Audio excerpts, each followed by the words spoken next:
Please be aware that the following podcast may contain adult themes and adult language. Also, this is just for fun, and these are just our opinions. We're not experts, just really, really emotionally invested.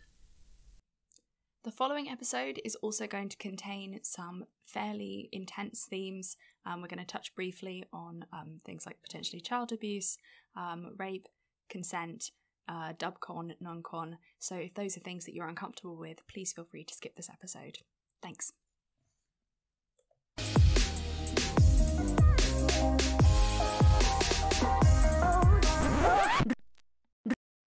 รายการต่อไปนี้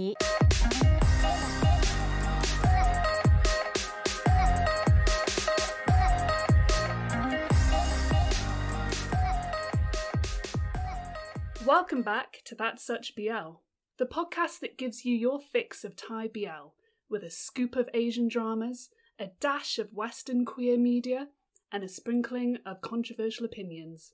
I'm your host G. And I'm your host E. And we're back. We're back, baby. We're here again. We've been renewed for a third episode. That's right. The studio was happy enough with our contributions. Well, of course they were.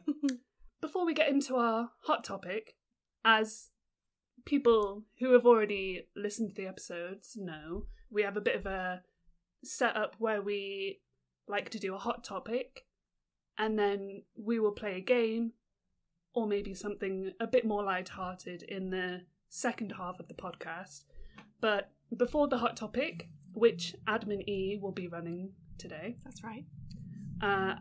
I just want to touch on a few things. Some things that have been happening in the community, maybe some things that have been happening in our lives, just to ease us into the episode. I'm ready, because it's going to get not heavy, but we'll talk about some deep stuff, so let's have a nice gentle introduction. Yeah. What have I done? What have I done this week? I went to a dance class. Ooh, that's exciting. And you know why. We'll touch on that. We'll touch on that in a minute. Okay. But I went to my first dance class in months. I love that. What dance was it? What kind of dance? Tell me. It was Commercial Street. Lol. Wait, hold on. So what, can you tell me, I don't even know if this is going to make it in, but I have to know, what the difference between Commercial Street and we can talk non-Commercial Street? Well, let's tie this into the next hot take. Okay. Street Dance of China. Oh, yeah. Now, we won't go on about this, because it's not BL. But yes. It's not BL, but it is Asian. Yes. And features, I mean, can we call the Untamed BL? Not really, but kind of. It's honorary. Honorary BL. I will say this, though, not to spoil anything. There are BL-worthy moments in Street Dance of China, Absolutely. which I was not expecting. Oh, yeah. It's courtesy of all of them, particularly our best boy, Yibo, though. We've been watching it. We're not quite caught up, but I feel like we do know who wins. That we both caught that spoiler. Yeah, I got spoiled for it on Twitter. I was trying so hard to avoid it. Yes, so we've been watching that, and I've been a dancer all my life. But mostly ballet, jazz, contemporary. When I got to uni, we did do a class called commercial dance, and I feel like that's in the realm of street dance. Maybe not as much as popping, locking, all that, but commercial dance is basically what you see backing dancers doing in music videos or on stage. Gotcha. So it's like for commercial purposes. For commercial purposes, not like underground stuff. Yeah. So So it's a form of like pop dancing, I guess. But there are a lot of street dance moves incorporated. So yeah, that's the class I did.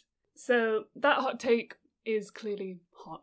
Like, it's hot. We love it. Right, the next hot take, Mr. Heart. Mr. Heart. Oh, we watched this recently. It's so cute.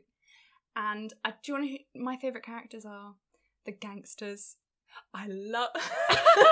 Because I wasn't expecting that. Let me tell you why. Because there's the one bit right at the end where they're cheering for him and they're standing at the side with a sign, like, I can't remember what it says, but it's like, please finish, like, good job. Oh, or yeah, something. yeah, Do you know yeah, what I'm I talking remember about? that, yeah. Oh, no, the two goons? The goons. The goons. Yeah. They were funny. Love that. Do you know what I loved? It was a refreshing change. It wasn't set in a university. It had bits in a university, but it was about two boys who just want to run. And it was quite lovely and sweet. We loved Mr. Hart. Hot take. It's hot. Hot. Okay, so the hot topic that we're going to talk about today is consent in BL. I want to preface this by saying we might talk about some like fairly intense things. So as a content warning, we'll probably record a little content warning and stick it in the beginning. But just be aware, if you're not feeling in a great place right now, we might talk about some stuff that's a bit triggering to you. So be forewarned, and feel free to skip it. The other thing is this is such a big topic and it's also something that within Thai BLs, but also just BLs in general, has been covered by other people. So I'm not going to do too much of like an overview. What I've instead chosen to do is pick two series that I feel exemplify some things that I think are particularly interesting when talking about consent in BL, and talking a bit more specifically about those, and then we can kind of generally just like talk about it, if that makes sense. Okay, so to start off with, just to be clear on what consent is, I have a quote from Planned Parenthood, okay, that I thought was appropriate. So what is consent? Sexual consent is an agreement to participate in sexual activity. Before being sexual with someone, you need to know if they want to be sexual with you too. It is also important to be honest with your partner about what you want and don't want. Consenting and asking for consent are all about setting your personal boundaries and respecting those of your partner, and checking in if things aren't clear. Both people must agree to sex every single time for it to be consensual. So, just as something to bear in mind, this is kind of the working definition that we're using for consent. And obviously, not all BLs are like, we're not talking like sex every time. It's going to be relationships and kissing and all that good stuff too. But that's kind of the definition that we're working with. So what I thought was interesting, we did a poll on our stories. 64% of people who we polled said that they thought consent in BL was generally handled quite badly, which I thought was interesting. Firstly, I mean, how do you feel about that? Do you agree? Are you one of the people who feels that? When the topic does come up, I think it's handled not great.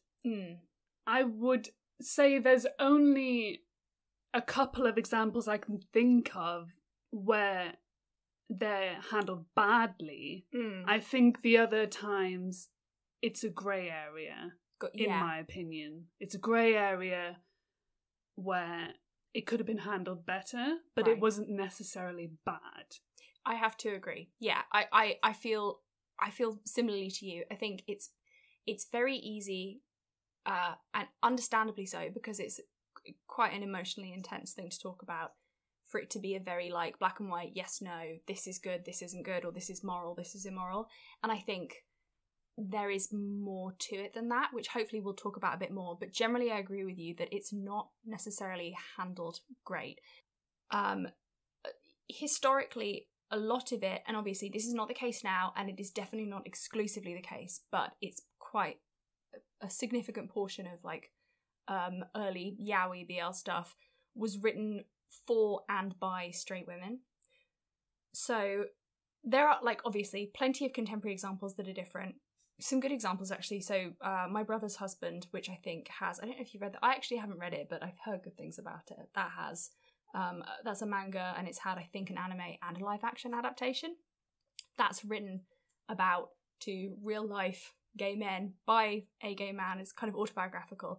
You can tell when you read those things that the audience is different, and then when you come back to really conventional, and I know we're talking about yaoi, which is maybe not the same as BL, but in the kind of sense that we're talking about it, but that is part of its history. So I think it's important, and because of the demographic that they're catering for, you've got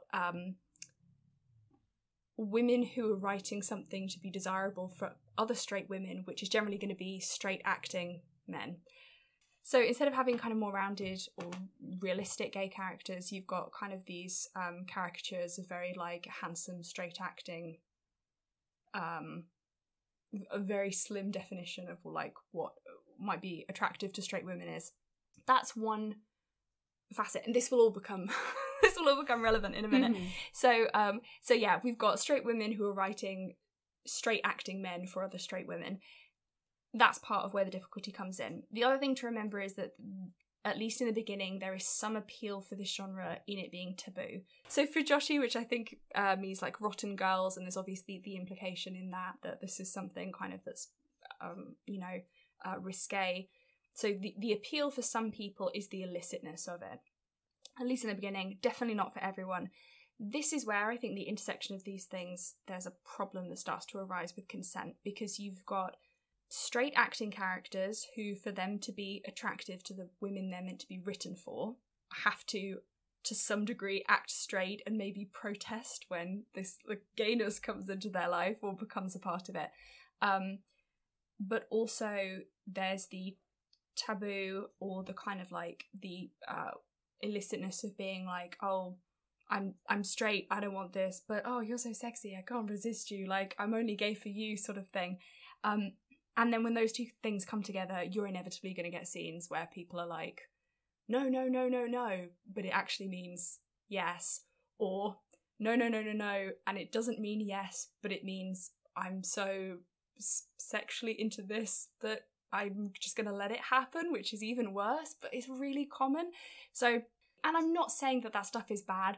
Read lots of it, enjoy a lot of it, and I think it can be done in a respectful way, but it's just, I think people who are listening to this will probably be able to think of like at least a handful of things they've read that kind of fit this theme. One of the next questions we asked was, is consent always necessary? And when we polled our users, we found that 85% said yes, consent should always be explicitly, verbally or otherwise shown on screen. What do you think about this? No, I find that interesting because if you think about normal straight dramas, quote unquote, that doesn't happen and people don't get in an uproar about it. That's true. Like, I can think of many dramas where kisses just happen and sex scenes just happen and there's no conversation beforehand. It just happens, and because it's a straight relationship, it's absolutely fine. Yeah. That's just what happens in a straight relationship. And I can't talk on behalf of being a gay woman or man, but the fact that we expect, well, 85% of us expect a gay relationship to be like that, to verbally have consent, is a bit strange to me. I think if it's not clear on screen, then yeah, there should probably be some dialogue about it.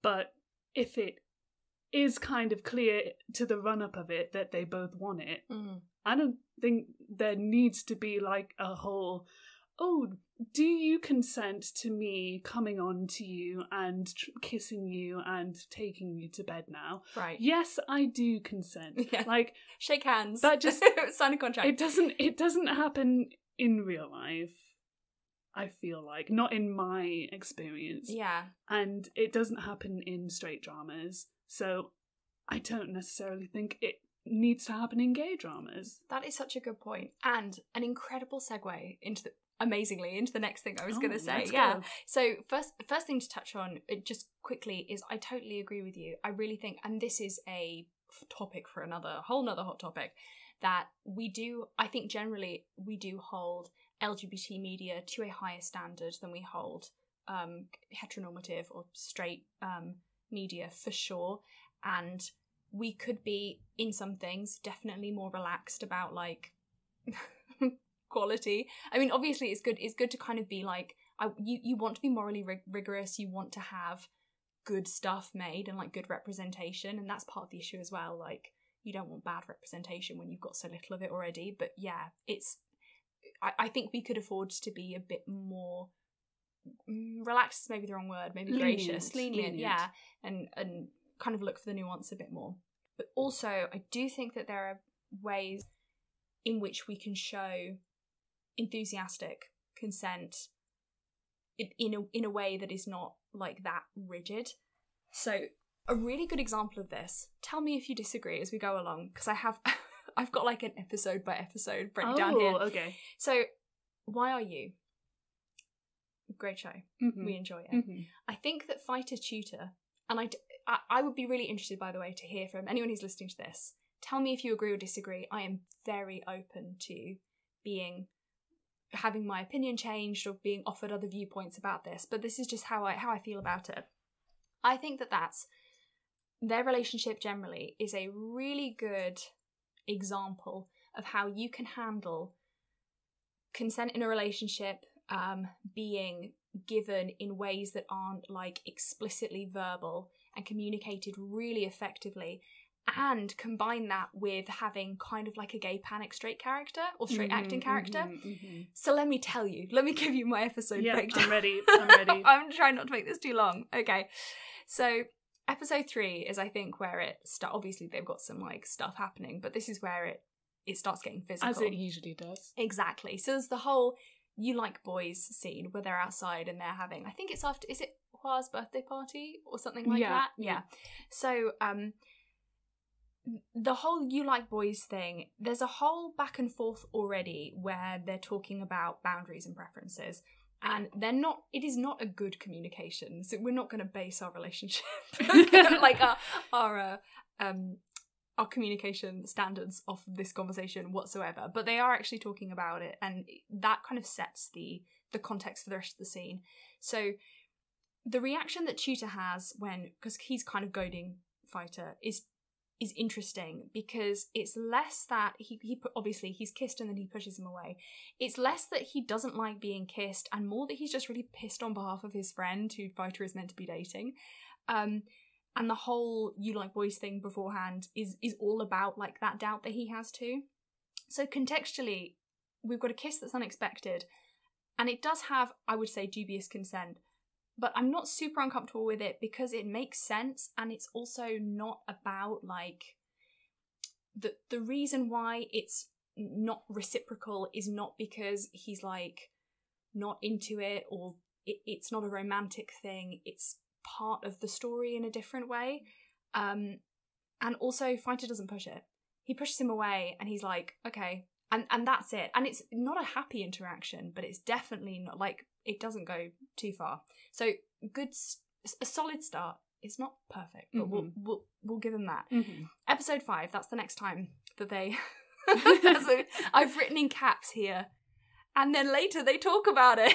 Aww. So obviously this starts with Tutor asking Fighter why he kissed him. Incredible. I was watching this and I was like, wow, people don't talk about why they kiss each other or don't kiss each other in BLs enough. I hadn't really thought about it until I was watching this and they were starting to have a conversation. I was like, okay, this is good.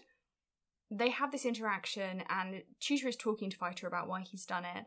And Fighter, he asks him, like, why did you kiss me? And Fighter doesn't answer with words, but he kisses Tutor again. Now, this is particularly interesting because there is a huge build-up to the kiss this time. So I didn't realise, I was thinking, God, this is taking a while for him to, like, get on with it. And I was watching it because I'm, like, an ADHD gremlin. I watch all my YouTube videos on, like, 1.5 speed. So even with that, it was taking a really, really long time. And that is a massive contrast to their first encounter. So I feel like partly, obviously, like, Fighter and Tutor have a lot of chemistry. The build-up, it was meant to be like, this is going to get sexy. That's why it took so long. But mainly, I think, it is meant to be showing the consent happening in real time. Because if you watch, there's lots of close-ups of their faces, and Z does a really good job of showing that he's constantly looking up to Tutor as he gets closer. And it's so slow, like, is this okay? Can I come closer? Is this okay? And that is, it just really stuck out to me as this, like, very, very clear example of how you can be kind of like giving and receiving consent with a partner in a way that is non-verbal. It was completely physical. it was just people coming closer together, but it was like very clearly done in a way that was like respectful. Now, does he massively fuck it up moments later in episode 6 when he's then like, I'm just teasing you? Yes, he does. He's a fucking moron. I hate that. I hate the whole teasing thing. God, it pisses me off. The amount of times in multiple series that it happens. Like, Isn't it's it? one of my pet peeves. It drives me so mad. And that was annoying. But the consent part was done well. The intent was not, like, he didn't follow it up well. The communication's still lacking. But the consent part of that was really good. I think people maybe forget that, or maybe just don't think about that, like, consent is not just yes, it's an enthusiastic yes that continues. And consent is also, when I say no, it means no, and that can happen at any time. And that's also something that they're particularly doing well, is like, when fighter or tutor want something to stop, they say, let's stop, and the other person on. There is one exception, but we will talk about this because it's relevant. And then the next thing that happens is fighter basically says to tutor, like, prove it to me, and tutor is like, cool, I will. And this is also, I feel, a form of consent where fighter's like saying, show me, and he's letting tutor take the lead. And like I said, normally in the teasing situations, there's a protestation from the other side, there's like physical enforcements, there's quite a solid degree of no verbally before we non-verbally get a yes or like no, but like I'm really turned on, so I'm going to keep going. That is not at all what happens. Fighter's just shy and tutor is following his lead. And again, not much talking, but it's really clear from the scene that things are progressing consensually. In episode 8, they have a kind of a playful scene when they're talking about going to the beach and they set some boundaries. Like, tutor stops fighter from playfully kissing him, but then he takes back control of the situation. And it was in this scene where I was thinking they're really balanced as a couple. I think part of the reason why their dynamic works so well and why the consent is so good between them is because they don't necessarily have, I don't always love using these terms, but kind of like a top or bottom dynamic or semi-uke dynamic. Like, it's very balanced and they're really on the same page. Final example, episode 12, this is bad. I've just written not good in caps in my notes. So I do think that this is interesting because this is going to kind of segue me into the next bit, the next series I'm going to talk about. I feel really uncomfortable with the scene. There's nothing sexy about it. It's bad. And personally, I do feel like they go a bit further than they need to. But it's not, none of it is sexy and none of it's romantic. And I think that that is the key difference, because this definitely wouldn't suit everyone's taste, but it is distinctly, like, across the board, a moment of conflict. It's lit differently, the colour palette of the scene is really dark and desaturated, it's not nice to look at, it's difficult to watch, and I think that's deliberate. This kind of interaction could have happened in episode 5 when they're, like, alone together and working out their feelings, but it didn't. I still think it's gratuitous and it could have been done in a bit more of a sensitive way, but it's not romanticising the assault at all. Like, no one is going to watch this and be like, this is sexy. It's not okay. I feel like they probably could have done a bit more to show that it was wrong afterwards, but like, they clear up their feelings fairly soon after. Maybe they could have deliberated on that a bit more, but I do feel like in this scene, the show is saying to you, the show isn't saying this is right. And part of the reason I think that this comes across so strongly that they're like, this is right, is because their consent and respect for boundaries is so good prior to this. So it's overall, like, many instances of consent that reflect, I think, a fairly healthy way to depict kind of consent and boundaries without having explicit, can I kiss you now, yes please, etc. There's lots of no without pushing afterwards, lots of non-verbal yeses, lots of verbal yeses that aren't explicitly about sex, kissing, etc. And then they do ask each other for permission and talk more about their feelings. And when there is an example of dubious consent or no consent, the show is doing everything it can in that scene to show you that, like, this is not good, it's not healthy, it's not sexy, we're not objectifying anything here. So yeah, why are you? I feel like that's the meat of the problem as well, romanticising the bad consent. So we asked people what series they thought did consent poorly, badly. Tarn Type came up so much. So I want to say before we talk about this, we both enjoy Tarn Type. We like it as a series. We really like the actors involved. Just to preface this with, we both really enjoy Tarn Type. We really like Mew and Golf. We really enjoy it as a whole. I really enjoyed watching it.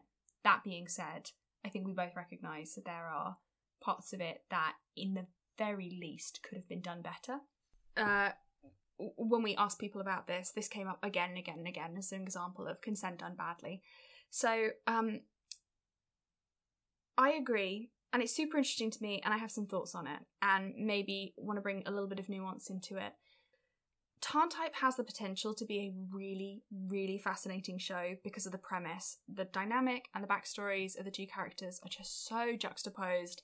I've not seen it done in exactly this way before. And Type has this really relevant trauma that explicitly relates to rape and consent, and he has some very specific ideas about what it means to be gay, or what gay men specifically are like because of that. So this could have been done really, really well.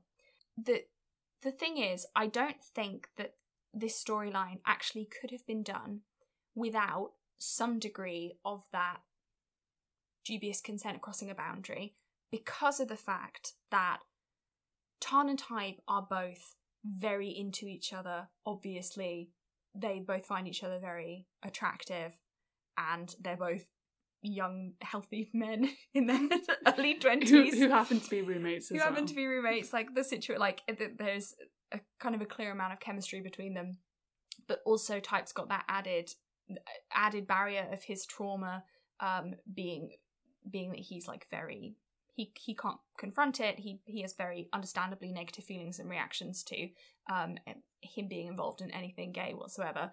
So there is going to be that conflict between this part of him that's like deeply attracted to somebody and horny, I guess, and then the part of him that's like, my life's a fucking nightmare from this terrible thing that happened. I think these scenes and the protestation could have been done in a way that made more sense if it wasn't played to be sexy. The first example of this is when Tarn kisses, where does he kiss him? He kind of like leaves hickeys on him in episode 1, like right at the end. This is difficult. I feel like it started in a way that could have redeemed itself. All of the instances of dubious consent in Tarn-type lack the right amount of self-awareness in the moment. Like, Type's trauma is deep and it needs to be talked about, and we do get some of that, but we don't get quite enough. And then the moments where they clash with each other, that could be a really interesting, like, every single one of those moments could be a point where we're like, let's talk about this. Or even, like, not let's talk about it, but let's let the audience decide whether or not this is good or not. But time and time again, it's played as sexy. Like, everything else contextually in the scene is like, like, wow, wow, wow. And until that drama music kicks in. Oh, God, yeah. How does that go? I know. That's the only point at where you start thinking, oh, shit's going down. Exactly. That's the only reason, because of that music. Here's another thing that I want to touch on quickly, and it's going to deviate from Tarn-type a little bit. I don't think that, and this might be a controversial opinion, preface it with that non-con and dub-con are always bad. Let me explain, because that's quite a big statement to make. So, I think that these things can have their place in erotic works and fan works when they're handled responsibly and when they're consumed responsibly. This is a really good quote, actually, I found from a blog that we'll link in the episode notes. But it's a quote from a video called, from a Lukewarm defense of 50 Shades of Grey, which is a really interesting video essay all about consent and non-consent in erotic fiction. So this is what the video says. I want to acknowledge that fantasy fiction, erotic fiction, playing with ideas and scenarios that blur the lines of consent, or even step right over them, aren't strictly illegitimate as subject matter. Most of our fiction involves scenarios that we would never actually want to experience, and the idea that some people find non-consensual sexual scenarios thrilling is maybe not as weird as is often painted. Fiction provides us with a way to explore ideas and scenarios that would be hazardous, traumatizing, or both in real life. Fiction is a way to practice intense emotional states, but that doesn't make fiction harmless. It still impacts us, and indeed impacting us is the entire point. This is why critics argue that the subject of fictional non-consent can still be handled more or less ethically. So, I think we can have... My point in sharing this is that non-con and dubcon are prevalent because some people do find them sexy in fiction and consensual roleplay, that kind of thing. And perhaps for, and I really don't want this to come off as condescending, so please understand I'm saying this with a great deal of like care and love and respect. For younger viewers of Tarn type who maybe have not, rightly so, had any kind of sexual experiences or intimate romantic experiences, the idea of having any kind of like non-con or dubcon or finding that attractive in any sense of the word might be really alien to them and being like, well, that's disgusting. Yeah, I mean, this is what I was talking about earlier about grey area. To me, grey area means actually in the real world, this could be how two people flirt. Right. Like, I don't want to give too much away about my personal life. Right. But I have been in situations where this is how I've flirted with someone, this is how someone has flirted back with me. It's not necessarily giving very explicit instructions or consent. It is part of the flirting process as an adult straight woman. Right. And I absolutely would say no if I'm not comfortable with any kind of situation. Right. However, it is definitely a grey area, especially in terms of straight dating and straight flirting. I don't know about the gay scene, obviously. I'm talking from my point of view, but I think what you're touching on is very valid. If you are a younger viewer, you don't have that experience. Like, I'm talking about younger. I'm not talking about, upper teens, because, you might have that kind of experience already. Yeah. But I'm talking about the younger scale of teens. You absolutely have the right idea about consent and needing consent, and well done to you, because I didn't have that kind of clarity when I was your age. Yeah. However, you do need to understand that the world of adult dating, whether it's straight or gay, can be that grey area that I'm talking about. Absolutely. The other thing that's difficult is that these are young adults, so they are people who are like very capable of making decisions about relationships and sex, but BL so often features high school or like barely adult characters in these situations, and I am not a purist in the like, we must never ever talk about teenagers having sex sense, because they do, and I think it'd be weird I do think it'd be weird to be like ultra sexy about, talking about teenagers having sex, but I also think it's weird to pretend that there's like an arbitrary line of 18 years old where you suddenly become capable of thinking about sex and relationships in an adult way. Like, you're still a young person at 18. And I think when you're telling stories about young people, you do need to be a bit more careful, because not everything has to be a PSA, but like, let's be clear, these dramas are not aimed at people who are 16 or under. I think that's the lowest that I would suggest for like Tarn type, for example. But the internet and the culture that we're in, everyone knows, is such that like people who are younger consume them and watch them, and maybe gaining some poor ideas about relationships, or maybe not, seeing these things represented in a not super healthy way and internalizing it. Like, I was reading and watching stuff that I was definitely too young for at 14, and if you had told me that, I would have been so cross and like, I am so mature. And I think that 14-year-olds nowadays are more mature, but I don't necessarily think that when you are a younger person, you always know when something is maybe a bit much for you. I'll include some links in the episode description of some really interesting essays that I referenced, and people who kind of went into this topic in more depth and more generally as well than I did, kind of went broader with it, because people have said all kinds of stuff. But I just thought it would be interesting to touch on how I feel like Why Are You, that fighter tutor storyline, it does consent that is in actions, it's non-verbal, it shows kind of a healthy progression, and also shows you non-consent that is like, the show says this is bad. And then Tarn type, which had the potential to have such interesting discussions about consent and like didn't quite get there because it was so intent on sexualizing those moments, and I wish they hadn't. But so tell me, like, do you have anything that you want to kind of touch on or just expand upon at all? Yeah, I want to expand on Tarn type because it is one of my favourite series. it's not too much more than what you were saying. I feel like I have a bit more of a rebuttal for Tarn. Go for it. Tarn also has a pretty fucked up background sexually. So what we know is that Tarn's first time was pretty traumatic for him as well. Right. Like, that's such a good point. I didn't think about that, yeah.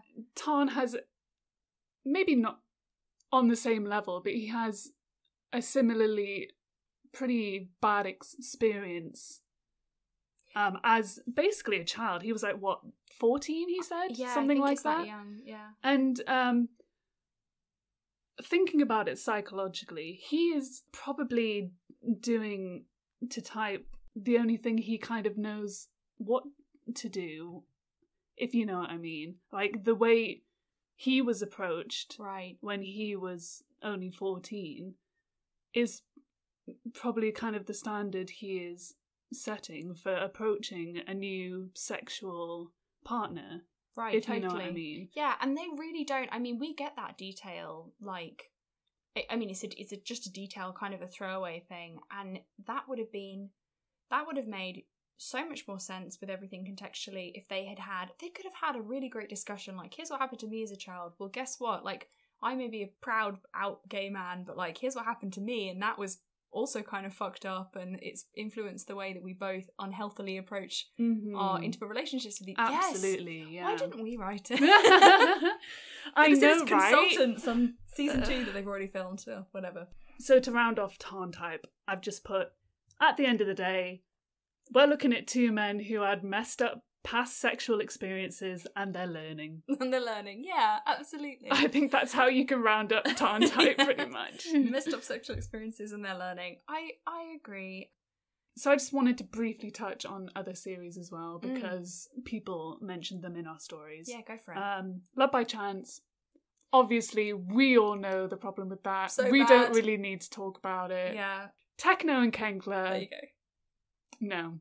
No. No, Big absolutely. No. Hard no. No, that was terrible. Could have done without that whole storyline, to be honest. So shoehorned in, so weird. Like, everything about it was bad and strange. Sorry if there's anyone like hardcore Kenkler Techno shippers. I hope not. Like, I'm gonna say, I don't care if this is controversial. Go away. Like, yeah, literally, do not stand them, please. Like, even in series 2, it's only been episode 8 by the time that this episode airs. Episode 8 was great, by the way. Oh, I loved episode 8. Anyway, and so far that whole storyline is okay. Like, spoiler alert, I'm gonna spoil their little through line, but so that's not what you're watching Love by Chance for, I'm sure. Yeah. So I don't think if you should are, care. Get out of here. No, basically has not forgiven him yet. Has not forgiven Kenkler. Very rightfully. And we're at episode 8, so I'm very proud of Mame for writing it that way. However, there have been little droplets of suggestion that he will forgive him eventually. Whoa. And that's just a no-no. Yeah. That's a no-no, Techno. No, That's Techno. a no-no. Yeah, absolutely. That whole thing is awful. Until we meet again, very quickly, people have said this in our stories. There is a scene, the only scene that I think is problematic, to be honest. So there is a brief scene where they're in the kitchen. Something quite distressing has happened to Dean, and he just has a lapse. He has a lapse of judgment. He's been an absolute gentleman up until now, but I don't think he necessarily forces himself on him. I think he's looking for comfort from him, primarily. That's how I saw it, because he has had this distressing thing kind of happen to him. So he goes in for a kiss with Palm, and Palm's cooking. Like, Palm's like trying to make a nice meal or dish. I can't remember what exactly. He likes to cook sweet things, so that's his thing. So he's probably doing that.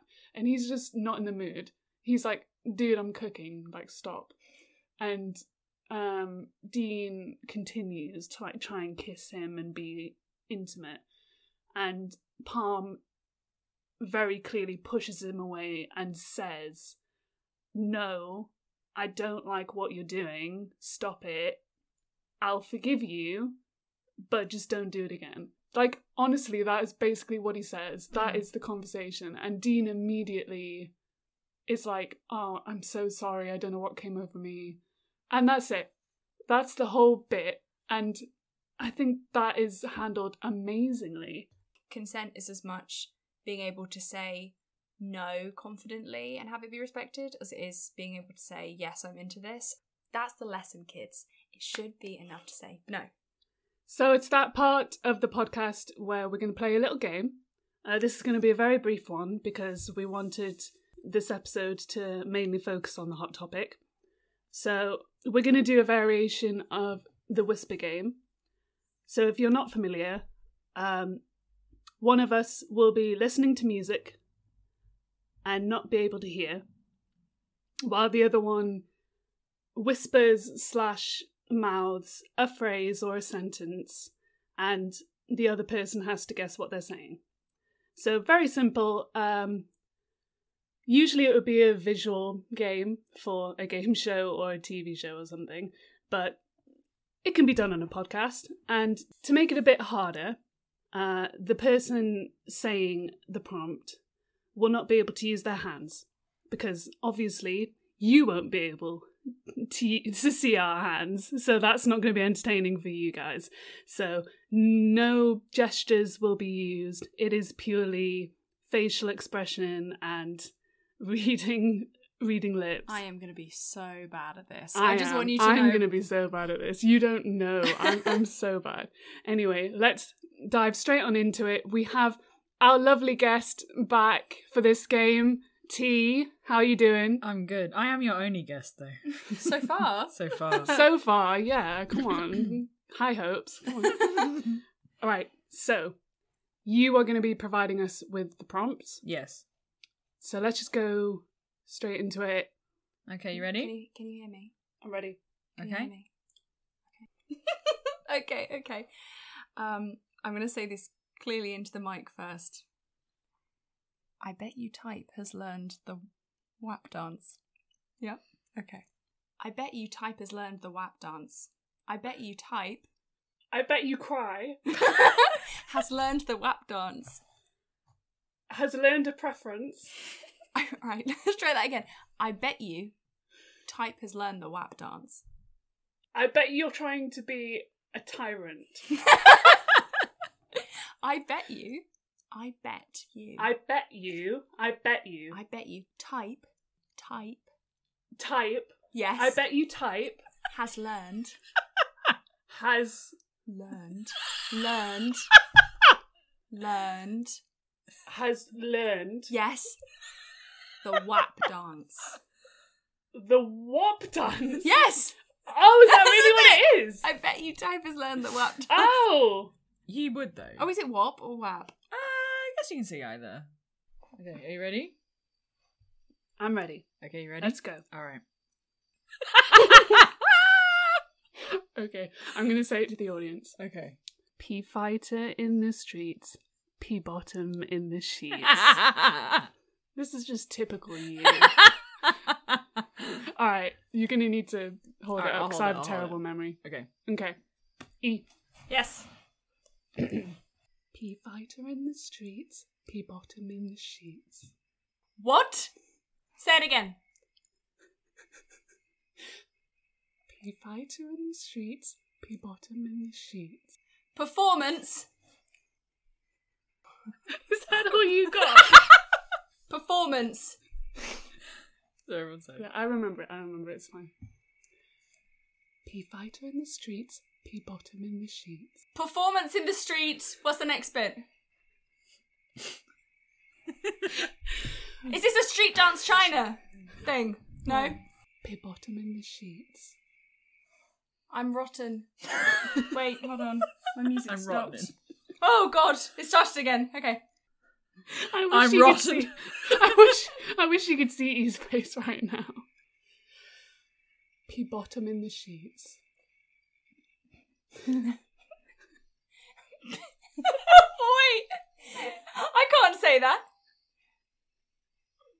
bottoms in the sheets. Almost. I'm going to say the whole thing. Okay. Pea fighter in the streets, pea bottom in the sheets. Pea fighter in the streets. He's a bottom in the sheets. Yeah, I'm going to take it. I'm going to take that. Oh my god, stop shouting. Sorry, I Do you see how much red is on here? I promise you that I am not doing this for any reason other You than... look terrified as well. You're just with your... This is such intense music. Ready? Yeah. Okay, prompt number 4. I would die for Kong Pop, Loki. Okay, you ready? I'm ready. I would die for Kong Pop, Loki. If you've got a problem, take it outside.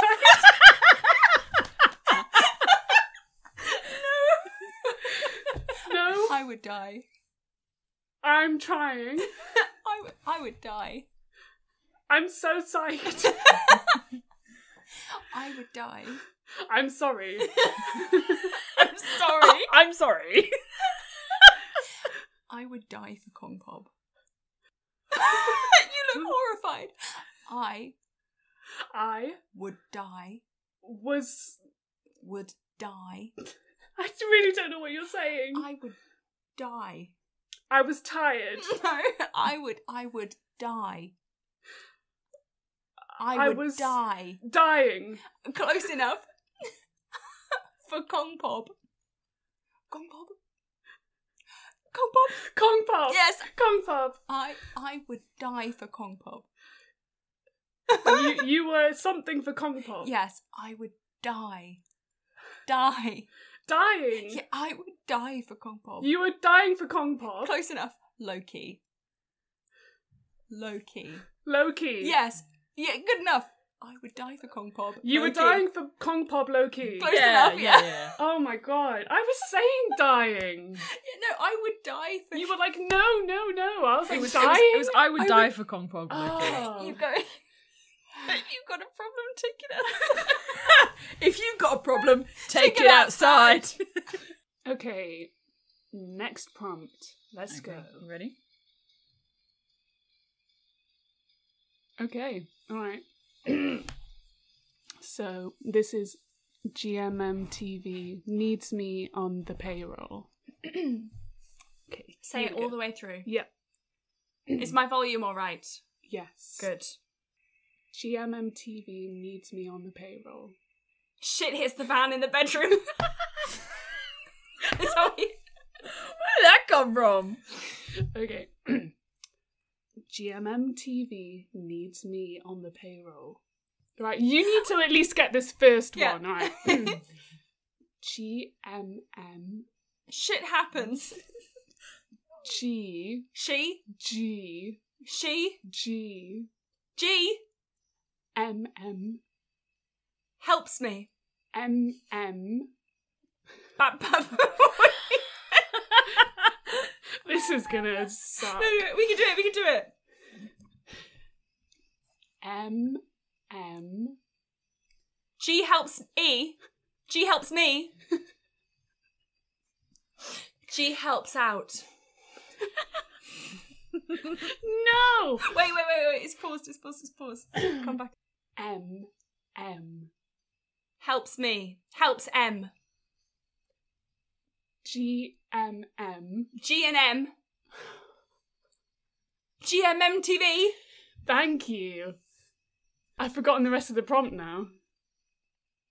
GMM TV needs me on the payroll. Leads me on in the bedroom. That's what it looks like you're saying. GMM TV needs me on the payroll. GMM TV leads me. Needs me. Leaves me. Needs me. Needs me. On the payroll. On the payroll. Yes! I didn't think you were going to get the first fucking one. It really looked like you were saying shit happens. Or when I knew it wasn't that, it looked like you were just going just making sounds. I'm ready. Okay. All right. This is the final prompt. Okay. Oh, I love that. Maxtal are my himbo boyfriends. Maxtal are my himbo boyfriends. You ready? Mm-hmm. Maxtal are my himbo boyfriends. Basically, I split up with my boyfriend. Maxtal are my himbo boyfriends. Basic bitch. Maxtal. Passengers. Maxtal are my himbo boyfriends. No, I'm not getting anything. Okay. Maxtal. I'm Maxtal. Miles. No. Are my himbo boyfriends. I'm a liberal boyfriend. Himbo. Limbo. Close. Himbo. Himbo. Himbo. I'm a himbo boyfriend. Almost. Maxtal. Max and Tal are himbo boyfriends. Yes! Close enough. You're right. You're terrible at this, and I'm great. I told you I was going to be bad. Tell me what you really think. Wow. Oh my god. Okay, that is about all we have time for. It was deeply stressful. I don't know That if I want to was do more stressful than I thought it would be, but shit happens. that was a lot of fun. Thank you for those hilarious prompts, T. I knew you could do it. You're most welcome. We all have the giggles now, so I think it's time to end episode 3. I hope you had fun. We did. It was a bit of a heavy start, but I hope we rounded it off on a fun note. Yeah, it's some kind of note. Please let us know what you guys think of the podcast in general. We would love to know what you thought of today's episode, and if you have any thoughts, if you agree, if you disagree, please let us know. We'd really like to hear about it. But yeah, thank you so much for listening. So we also run Thai BL memes over on Instagram, and our podcast-specific account is That's Such BL Podcast, where you can follow us for updates and extra content. So you'll be able to listen to future episodes on our Instagram, That's Such BL Podcast, on IGTV, or you'll be able to find it on any major podcast platform like Apple Music, Spotify, or just the podcast app that you use. Thanks so much for listening.